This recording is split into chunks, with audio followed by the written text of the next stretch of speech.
ইহুদিদের আলোচনা তো কোরআনে আছে, তাই না? এই ইহুদির থেকেই জন্ম হলো কিসের? শিয়াদের। শিয়া রাফেজিদের জন্ম হলো ইহুদিদের থেকে। আর আল্লাহ তাবারক ওয়া তাআলা ইহুদি সম্পর্কে বলছেন, লাতাজিদান্না আশাদ্দান নাসি আদাওয়াতান লিল্লাযিনা আমানুল ইয়াহুদা ওয়াল্লাযিনা আশরাকু। নিশ্চয়ই আপনি ঈমানদারদের জন্য সবচেয়ে কঠিন শত্রু, কঠোর শত্রু, নির্দয় শত্রু পাবেন কাকে? ইহুদিদেরকে। মুসলমানদের জন্য, মুমিনদের জন্য সবচেয়ে কঠিন শত্রু কাদেরকে পাবেন? আল্লাহ তাবারক ওয়া তাআলা জানিয়ে দিয়েছেন, ইহুদিদেরকে।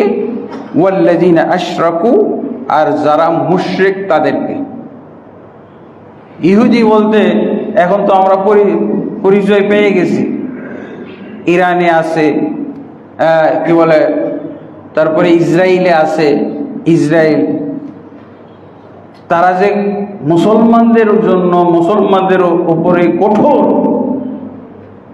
এটা তো আমরা দেখলাম গাজাতে কিভাবে শিশু, নারী সহ। এবং ওদের যারা মুফতি, যারা ইহুদিদের মুফতি, তারা ফতোয়াও দিয়ে দিয়েছে যে মুসলিমদের যোদ্ধাদেরকে যেভাবে নির্মমভাবে হত্যা করা হবে, যুবক যুবতীদেরকে, যুদ্ধের যারা উপযুক্ত সৈনিকদেরকে যেভাবে হত্যা করতে হবে, সাধারণ জনগণ, এমনকি 0 বয়সের শিশুকে ওইভাবে নির্দয়ভাবে হত্যা করতে হবে। এটা হলো ইহুদিদের নীতি। আপনি যে ইঁদুরের খালে বা ইঁদুরের বাসায় যে ইঁদুরের বাচ্চাগুলো পান, সেগুলো কি করেন? সেগুলোকে সহ হত্যা করেন না? কারণ এগুলোই তো পরবর্তীতে ইঁদুর হবে।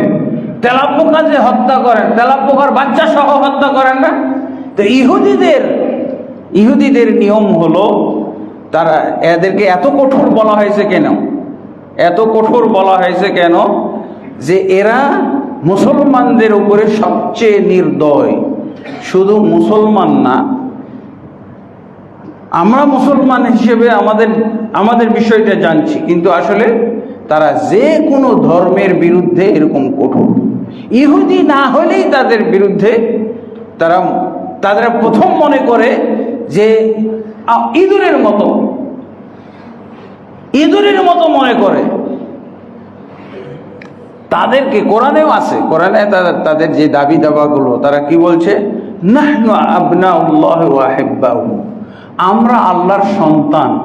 আমাদের এত সম্মান যে আমরা আল্লাহর সন্তান।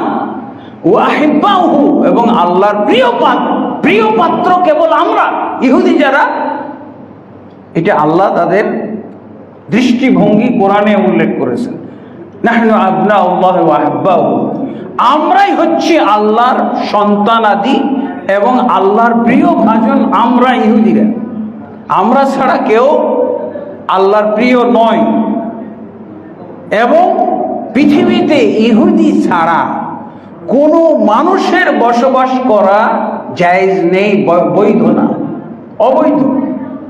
একমাত্র ওই মানুষগুলোর জন্য বৈধ যারা স্বেচ্ছায় তাদের দাসত্ব করতে চায়, যে আমরা আপনাদের খিদমত করব, এবং এইসব নমুনা দেখাবে যে কখনো বিদ্রোহ হবে না, কখনো বেয়াদবি করবে না, খিদমত করবে। এবং তারা মানুষই না, তারা ইহুদির দৃষ্টিতে অন্য কোনো ইহুদি, এমনকি খ্রিস্টানরা পর্যন্ত তাদের দৃষ্টিতে মানুষ না। তারা হলো পশু সদৃশ। কিন্তু যদি তাদেরকে প্রশ্ন করা হয়, এই তোমরা যে ইহুদি ছাড়া অন্য কাউকে মানুষই স্বীকার করো না, তো তোমাদের মতোই তো চেহারা সুরত, তোমাদের মতোই তো তাদের চেহারা, তোমাদের মতোই তো তাদের হাত পা, তোমাদের মতোই তো তাদের মাথা আছে, পা আছে, বডি আছে, দেখতে তো তোমাদের মতোই। তো তোমরা দেখে মানুষ মনে করো না কেন? তখন এর জবাব দেয় কেন? যে এটা এদেরকে আল্লাহ বানাইছে আমাদের সেবক খিদমত করার জন্য। যদি ওরা ভল্লুকের মতো দেখায়, যদি বাঘের মতো বানরের মতো, তো খিদমত কিভাবে নেব? রুচি থাকবে? রুচি তো হবে না। কুত্তার মতো যদি দেখা যায়, হ্যাঁ, শূকরের মতো যদি দেখা যায়, ওরা তো শূকরও খায় না, খুব ভদ্র, কিন্তু ওরা আজে বাজে জিনিস খায় না। তো এই যে শূকরও খায় না, তো এই জন্য ওরা বলছে যে ইহুদিদের খিদমতটা যাতে রুচি সম্পন্ন হয়, রুচি সহকারে তাদের যাতে আমরা সেবাটা নিতে পারি, এই জন্য আল্লাহ তাদেরকে আমাদের চেহারা, মানুষের চেহারায় বানাইছে। এখন যারা তাদের খিদমত করে না, তারা সবাই হলো আল্লাহর দুশমন, সবাই হলো তাদের দুশমন।